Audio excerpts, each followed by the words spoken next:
আপনাদের বাড়িতে যদি এরকম অর্কিড কিংবা হয়া গাছ থাকে, অথচ সেই গাছের ভালো গ্রোথ হচ্ছে না বা বৃদ্ধি হচ্ছে না এবং তার থেকে কোনো ফুল আসছে না, তাহলে কিন্তু আজকে আমি যে ভিডিওর মধ্যে একটা ম্যাজিক ফার্টিলাইজার দেখাচ্ছি, সেই ফার্টিলাইজারটা আপনারা গাছের জন্য ব্যবহার করে দেখতে পারেন। আমি এই ফার্টিলাইজারটা ব্যবহার করি এবং আমার গাছ ম্যাচিওর গাছে ফুল এসেছে। আর যে গাছ একদম ছোট সিডলিং, সে গাছে তো ফুল আসবে না, অন্তত ফুল আসার জন্যে যে কোনো চারা গাছের অন্তত 6 থেকে 7 মাস মিনিমাম সময় লাগবে, তারপরে সেই গাছে ফুল আসবে। তো গাছের এই সময় এই ধরনের সিডলিংগুলো আগে তার বৃদ্ধিটা ভালো করে নেওয়া দরকার, তারপরে ফুল আনার কথা চিন্তা ভাবনা আপনাদের করতে হবে। যে কোনো গাছ যদি ম্যাচিওর না হয়, সেক্ষেত্রে যদি আমরা তার থেকে কোনো ফুল বা ফলের গাছ হলে ফল নেওয়ার চেষ্টা করি, তাহলে সেক্ষেত্রে সার প্রয়োগ করে হয়তো আমরা করতে পারবো, কিন্তু সেই গাছে যে ফল দেবে বা ফুল দেবে সেটা খুব ভালো হবে না এবং গাছ কিন্তু খুব তাড়াতাড়ি নষ্ট হয়ে যেতে পারে। আজকে আমি আপনাদের সামনে দেখাবো সেই এমন এক ধরনের ম্যাজিক সার। নমস্কার, আমি সোনালি, গ্রিন থাম চ্যানেলে আপনাদের সকলকে স্বাগত। চলুন তাহলে দেখে নেওয়া যাক সেই সারটা কি এবং এই সময় অর্কিডের পরিচর্যা আমরা কিভাবে করব। অর্কিডের দু ধরনের খাবার দিতে হবে, সেই জন্যে আমি 2 গ্লাসে জল নিয়ে নিয়েছি, 1 গ্লাস করে। আমার বাটিতে দেখছেন যে চাল আছে, এই চালটা আমি এই গ্লাসের মধ্যে ভিজিয়ে নেব। সেই জন্য 1 গ্লাসের একটু কম জল নিয়েছি, 1 মুঠো আর সামান্য এইটুকু চাল আমি এই গ্লাসে দিয়ে দিলাম। আর এই গ্লাসে দেব, আপনারা সবাই কফি খান, এই ধরনের একটা কফির পাতা কিনে নেবেন। এই কফির পাতা থেকে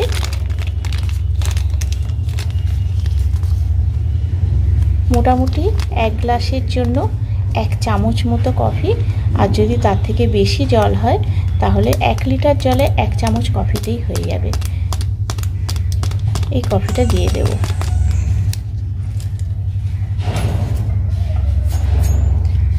ভালো করে এটা গুলিয়ে দিচ্ছি।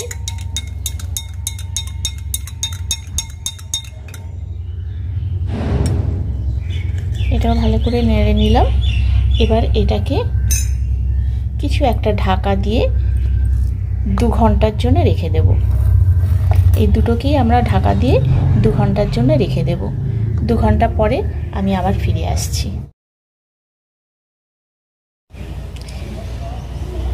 আর একটা নিউট্রিয়েন্ট দেখাচ্ছি, সেটা হচ্ছে অ্যালোভেরা জল।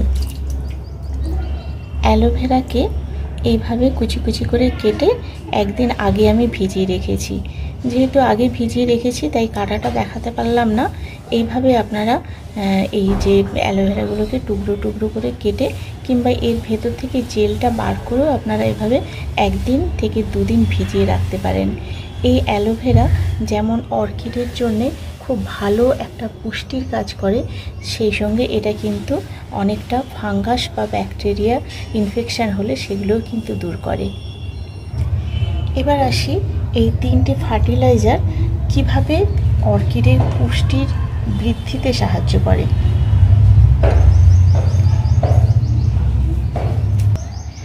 অ্যালোভেরার কথা তো আমি বললাম। অর্কিডে যদি কোনো ধরনের ফাঙ্গাল ইনফেকশান হওয়ার আগে এই জিনিসটা যদি দেওয়া হয় তাহলে তার থেকে কিন্তু অনেকটা মুক্তি পাওয়া যায়। আর এটা হচ্ছে কফি হচ্ছে অ্যান্টিঅক্সিডেন্টে পরিপূর্ণ। আর চালের মধ্যে তো প্রচুর নিউট্রিয়েন্ট আছে, সেটা জানেন। যেমন আছে প্রোটিন, কার্বোহাইড্রেট, তার সাথে আছে বিভিন্ন প্রকার খনিজ দ্রব্য, যেমন calcium, magnesium, iron, zinc, phosphorus, potassium. এছাড়া আছে ভিটামিন B1, B2, B3, এই ধরনের ভিটামিন আছে। তো এই জন্যে অর্কিডের কিন্তু এই 3টি উপাদান খুবই জরুরি। এই 3টি উপাদান দিলে গাছের বৃদ্ধি যেমন সুন্দর হয়, তেমনি খুব সুন্দর তাড়াতাড়ি মানে ম্যাচুরিটি হয়ে গেলে তাড়াতাড়ি কিন্তু ফুল চলে আসে। তো এগুলো আমরা কিভাবে প্রয়োগ করব সেই বিষয়ে আমি এখন আসছি। এই কফির লিকুইডটা ভালোভাবে ঘেঁটে নিয়ে পুরোটাই আমি একটা আলাদা পাত্রে ঢেলে দিলাম।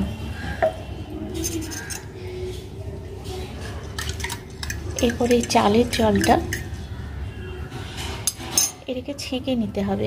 আমার হাতের কাছে এই মুহূর্তে ছাঁকনি নেই, তাই উপর থেকে জলটা আমি দিয়ে দিচ্ছি, এর সাথে মিশিয়ে নিতে হবে।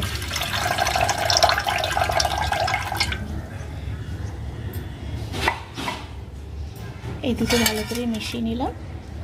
এটা 3টে উপায়ে গাছে প্রয়োগ করা যায়। 1 নম্বর হচ্ছে ভালো করে একটা কটন প্যাড কিংবা টিস্যু পেপার যদি আপনাদের কাছে থাকে, সেই টিস্যু পেপার দিয়ে এই দ্রবণটায় ভালো করে ডুবিয়ে নিতে হবে, দিয়ে নেড়ে নিতে হবে। তারপর গাছের পাতাগুলোকে ভালোভাবে সুন্দর করে ওয়াশ করে নিতে হবে। এইভাবে মুছে নিলে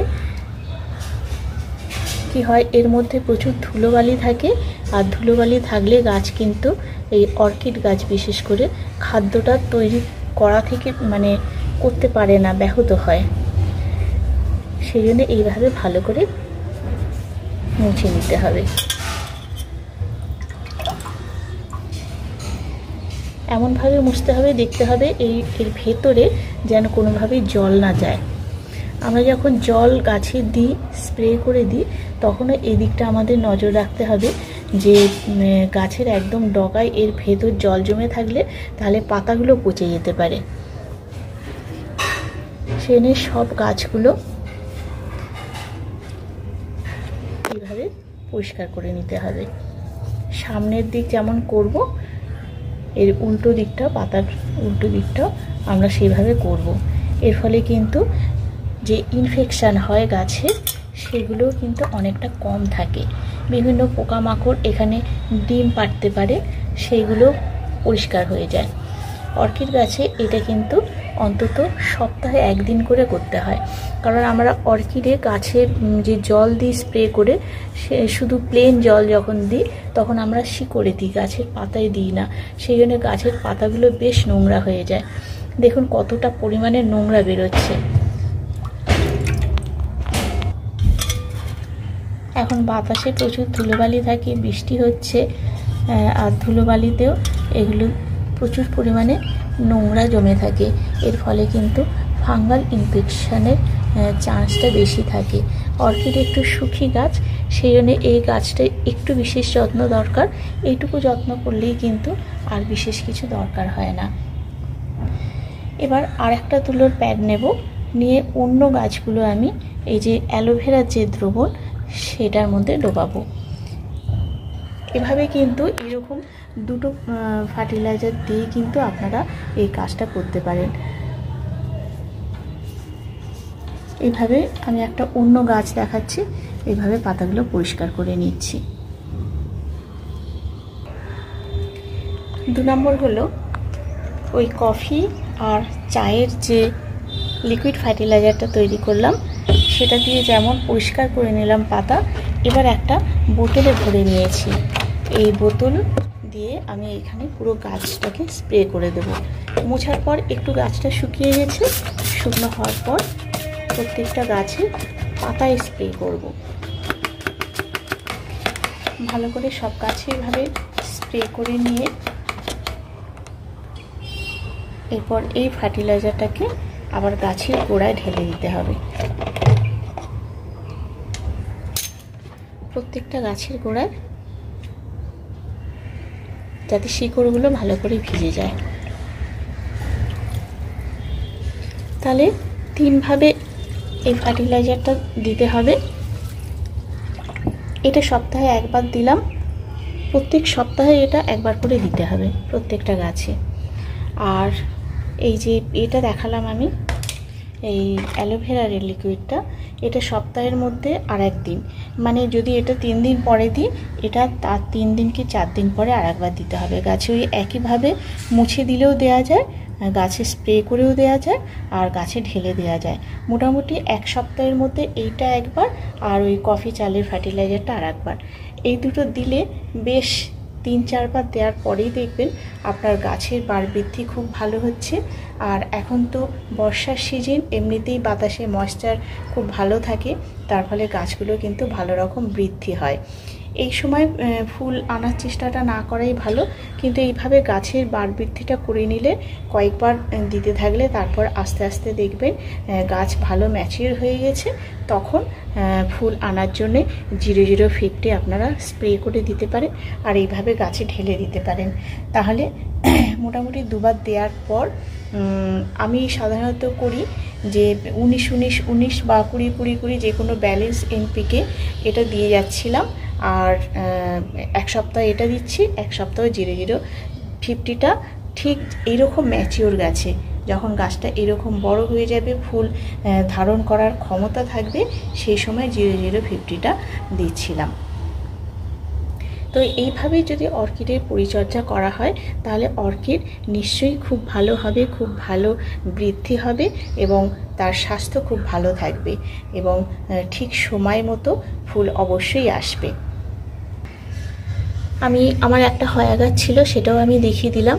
আর এইখানে আমার ফুল এসেছিল, কিন্তু আমি এটা কাটিনি, কারণ এই যে স্ট্রিংটা কিন্তু খুব ভালো আছে। যাদের এরকম শুকনো হয়ে যাবে তারা কেটে দেবেন, আর যদি শুকনো না হয় এরকম সতেজ থাকে তাহলে এটা কাটার দরকার নেই, এর থেকে কিন্তু আবার ফুল আসতে পারে, সেই জন্য এটাকে রেখে দিয়েছি। এই একইভাবে যেমন অর্কিড, তেমনি হয়ারও পরিচর্যা করা যেতে পারে। তাহলে বন্ধুরা, আজকে ভিডিও এখানে শেষ করছি।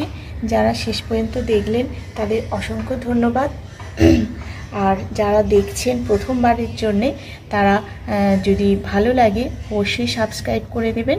সাবস্ক্রাইব করলে আমি যে দুপুর 2টোর সময় আমার ভিডিওগুলো দিই, সেই ভিডিওর নোটিফিকেশান আপনার কাছে চলে আসবে, আর আপনি পেয়ে যাবেন আমার নতুন নতুন ভিডিও।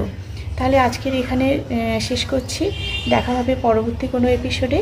নমস্কার, ভালো থাকবেন, সুস্থ থাকবেন।